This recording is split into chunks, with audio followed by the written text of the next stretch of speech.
전국 곳곳에서 미신고 영아 살해 사건이 속속 드러나면서 4년째 공전 중인 낙태죄 대체 입법에 속도를 내야 한다는 목소리가 높아지고 있습니다. 준비되지 않은 임신과 출산에 따른 범죄를 막기 위해서는 여성들의 자기결정권을 보장해야 한다는 지적입니다. 한채희 기자입니다.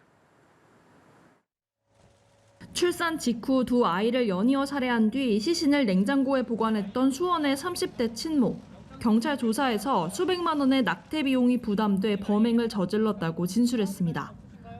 취재진이 확인한 지난 5년간 영아 살해 판결 중 5명의 친모들이 낙태를 고민했지만 비용 문제로 결국 아이를 낳았던 것으로 파악됐습니다.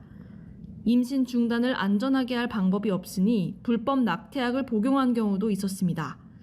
지난 2020년 한 여성은 불법 사이트에서 구매한 낙태약으로 임신 중단을 시도했지만 미숙아를 낳고 살해하기도 했습니다.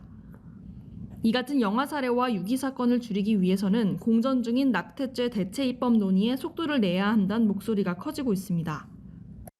지난 2019년 헌법재판소는 낙태죄 처벌 조항에 대해 헌법 불합치 결정을 내렸지만 후속 대체 입법은 4년째 이뤄지지 않고 있습니다. 자기 낙태 조항이 낙태 갈등 상황에서 태아의 생명 보호를 실효적으로 하지 못하고 있다고 볼 수 있습니다. 전문가들은 준비되지 않은 임신과 출산에서 비롯된 영아 대상 범죄를 줄이기 위해선 임신 중단 등 여성들의 자기결정권이 보장돼야 한다고 강조합니다. 위기 임신인 분들은 보통은 경제적 빈곤과 함께 오거든요. 정식 절차가 없으니까 막 인터넷으로 미프진 구입하고 막 식약처 허가 다 받고 안전하게 해야 되는데 병원 가도 병원도 이게 급여가 안 되니까 그러니까 수술비가 당연히 높게 나오죠.